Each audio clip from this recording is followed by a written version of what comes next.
Nah, ini karakteristik dari strategi perubahan sosial itu ya, pertama berorientasi kepada pencapaian tujuan. Jadi Anda bayangkan kampanye yang dibuat oleh Satgas Covid sekarang kan, pencapaian tujuan utamanya itu adalah menyelamatkan bangsa Indonesia dari pandemi COVID-19 kan, supaya masyarakat tidak terkena gitu. Mungkin tujuan-tujuan pendekatan apa yang lebih rendahnya diungkapkan misalnya memutus perkembangan virus corona dan seterusnya kan, juga menanggulangi dampaknya, karena akibat dari virus corona itu misalnya kan kapasitas perusahaan saja hanya bergerak di dalam 50%-nya yang diizinkan. Kalau Anda punya 14 karyawan di kantor Anda, dengan peraturan pendekatan COVID-19 itu, Satgas itu, Anda hanya boleh mengerjakan setengahnya, kan?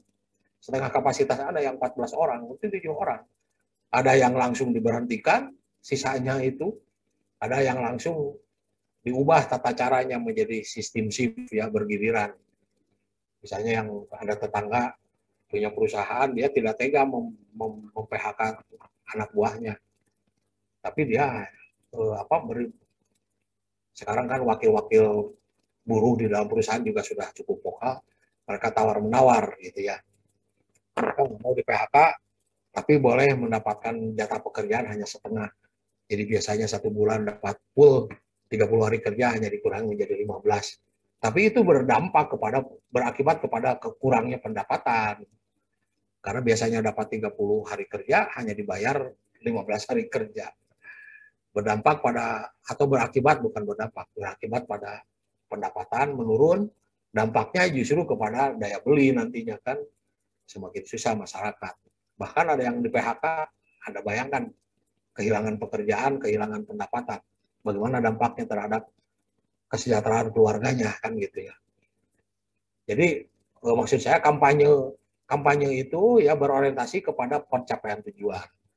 Kemudian berupaya memecahkan problematika sosial yang mendesak. Nah, itu tadi COVID-19 sampai presiden membentuk Satgas Covid ya. Sekarang kalau tidak salah ketuanya profesor dari IPB. Enggak, maksud saya profesor lulusan FK IPB. Dulu kan Doni Monardo itu militer. Mudah-mudahan kalau salah tolong dikoreksi. Kemudian disampaikan dalam skala yang luas dan dalam waktu yang serentak. Yang luas dalam level nasional, Satgas Covid itu. Gitu kan, dalam waktu yang serentak bersamaan di setiap daerah gitu. Hanya batas waktunya yang belum jelas kan, karena menyangkut dengan persebaran virus itu. Tapi kalau kampanye untuk pemilu misalnya kan disampaikan secara serentak dan dengan waktu yang tertentu, misalnya 1 bulan gitu kan, kampanye oleh semua partai politik yang berpartisipasi dalam pemilihan umum. Misalnya, kalau COVID-19 ini Satgasnya tidak ada batas sementara ini, tergantung nanti dari kondisi meredaknya virus corona itu sebagai pandemi. Jadi kemudian ini media orientasi ya. Jadi biasanya karena untuk menjangkau cakupan wilayah yang luas, juga cakupan audiens yang banyak gitu, sehingga mereka para change agents itu menyelenggarakan kampanye itu menggunakan media kan, media oriented. Kampanye politik itu hampir semua media dipakai kan, dari mulai siaran dalam televisi, radio, pemasangan poster, baliho dan sebagainya, sampai kepada event ya politik. Misalnya kemarin pilkada misalnya sebelum masa pandemi itu kan sampai ada mengundang artis, kampanye di mana kan dan seterusnya gitu. Semua bermedia oriented. Kemudian juga menggunakan jalur-jalur komunikasi yang lain gitu ya, memakai orang-orang gitu ya. Jadi selain media, tapi juga personal ya, personal communication, menggunakan petugas lah, petugas yang ditunjuk untuk melaksanakan.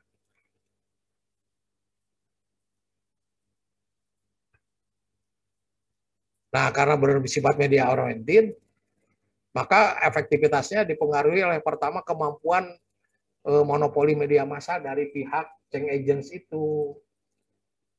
pihak change agents itu, pengertian monopoli media massa itu bukan berarti semua media massa dia miliki, channel TV dia miliki, channel koran tidak miliki, tapi suara yang ditampilkan oleh media massa itu dalam penguasaan dia satu nada gitu.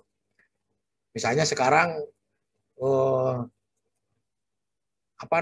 bahwa akan diberikan vaksinasi gratis untuk semua masyarakat gitu ya. Bahkan termasuk kelompok-kelompok yang lanjut usia seperti saya juga sudah ada vaksinnya katanya untuk kelompok kami. Dulu kan direncanakan sampai usia 58 saja vaksinnya itu. Tapi ternyata pengembangannya bisa juga untuk yang sudah lansia di atas 60. Nah, itu pengumuman di dalam media massa segala macam itu harusnya senada semua, dari koran, dari TV, dari radio gitu. Semua menyatakan itu gitu ya. Tidak ada counter gitu dari pihak lain atau yang kontra informasinya. Nah, kalau masih ada kontra informasi, waktu saya sekolah di Los Baños itu di Filipina, program BKKBN Filipina juga tahun 80-an itu sedang gencar-gencarnya seperti Indonesia. Saya lihat di TV nasional mereka itu, Menteri Kesehatan dari Kementerian Kesehatan program keluarga berencananya menyampaikan pesan-pesan, alasan-alasan kenapa macam-macam gitu. Itu tidak sampai 2 jam di TV yang sama, itu akan ada dari keuskupan Katolik mereka yang membahas ber-KB dalam sudut pandang Katolik Filipina itu banyak kontrasepsinya yang sebenarnya tidak diizinkan gitu. Nah, itu kan berarti penguasa Filipina tidak bisa memonopoli media massa.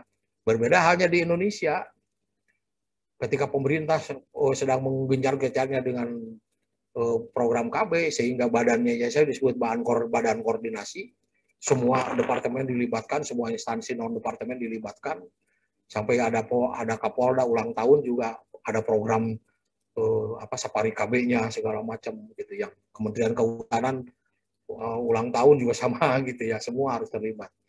Dan tidak ada suara yang melawan KB di media, baik di koran apalagi di radio gitu. Kenapa? Karena begitu ada suara yang menentang, misalnya membahas KB itu haram dari segi syariah Islam, maka yang mengatakan itu ulamanya akan diperingatkan oleh pemerintah.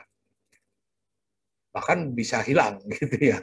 Bisa hilang dalam pengertian tidak boleh lagi tampil dalam mimbar umum karena dia kontra dengan informasi pemerintah. Sampai saya dengan Pak Ujang tuh masa KKN-nya sama ya. Saya dapat di Garut, saya kebetulan dapat lurah yang anti KB. Nah, akhirnya Pak Camat itu tidak pernah mengajak-ajak kelompok kami itu. Tidak pernah memberi fasilitas gitu, karena Pak Camatnya tidak suka dengan siapa yang kepala desanya waktu itu. Gitu, karena kinerja Pak Camat menjadi tidak bagus kan di Bata Bupati, karena ada desanya yang anti KB. Misalnya, contohnya seperti itu waktu itu monopoli.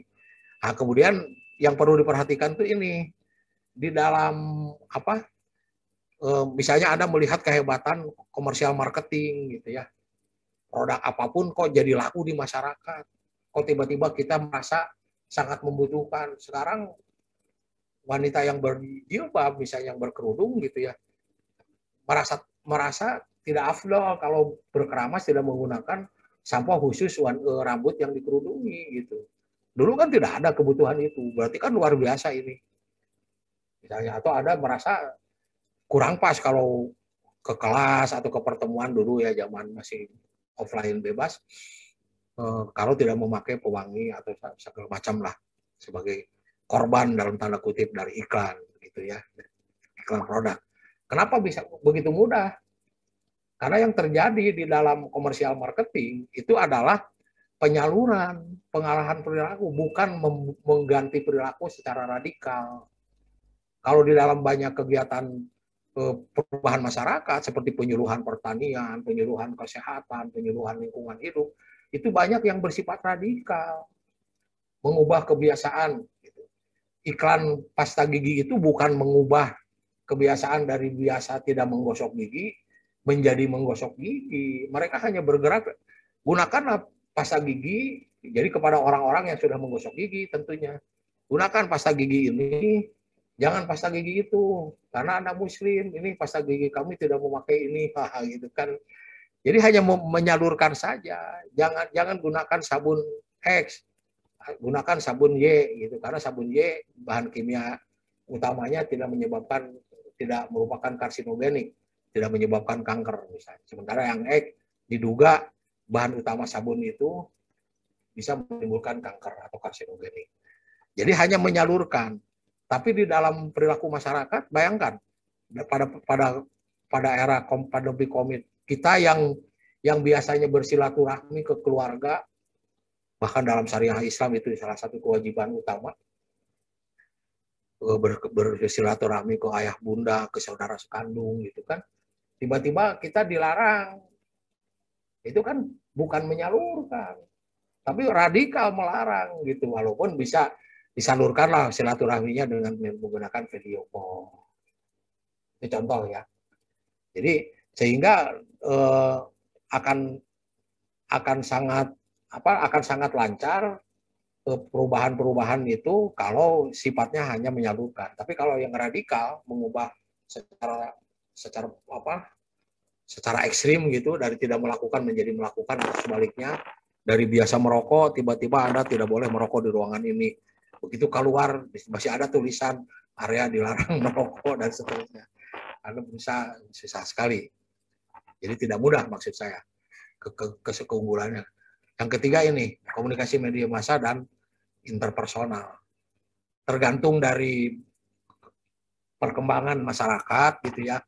Tapi untuk kondisi Indonesia saat ini bisa dikatakan kita memerlukan kedua strategi ini. Kita bisa menjangkau daerah-daerah yang sulit gitu ya dengan menggunakan media massa gitu kan, dengan internet, dengan TV sekarang. Tapi tingkat perubahan yang terjadi pada individu tidak mudah semuanya dicapai oleh media massa. Anda mengubah perilaku aspek kognitif, aspek pengetahuan, dan aspek sikap. Aspek pengetahuan Anda mengajari informasi saja kepada masyarakat bahwa sekian korban COVID pandemi hari ini dan seterusnya, itu bisa dengan TV, dengan radio, dengan koran. Menghasut orang juga mudah. Pilihlah partai kami karena akan ini, itu kan menghasut orang atau mempersuasi orang halusnya ya. Mempersuasi, mempengaruhi orang itu mudah kalau sikap ya. Tapi mengajarkan keterampilan itu tidak cukup hanya dengan menggunakan TV, koran gitu. Mengajarkan keterampilan ini harus harus dipaku dengan pendekatan yang sifatnya interpersonal. Masih diajarkan oleh penyuluh saja, masyarakat itu tidak mudah menerimanya. Gitu kan. Bayangkan kalau masyarakat harus menyimak dari TPO gini caranya kayak apa? Majalah-majalah TV itu yang tentang masak, resep-resep tertentu. Akan tidak mudah belajar memasak hanya menyontoh di TV gitu ya. Tapi harus diajarkan secara langsung. Jadi pendekatannya di Indonesia, di negara khas seperti Indonesia, di Amerika Latin dan sebagainya, di sebagian Asia juga masih mengandalkan media massa dan interpersonal. Beda dengan di Amerika misalnya, Pak Ujang lama di Amerika, penyuluh itu sudah berperan sebagai konsultan. Masyarakat yang perlu yang akan datang kepada dia. Kalau di kita makan yang datang penyuluh kepada masyarakat. Atau petugas perubahan lah, supaya tidak menyebut penyuluh. Karena sedang bicara Pemsos.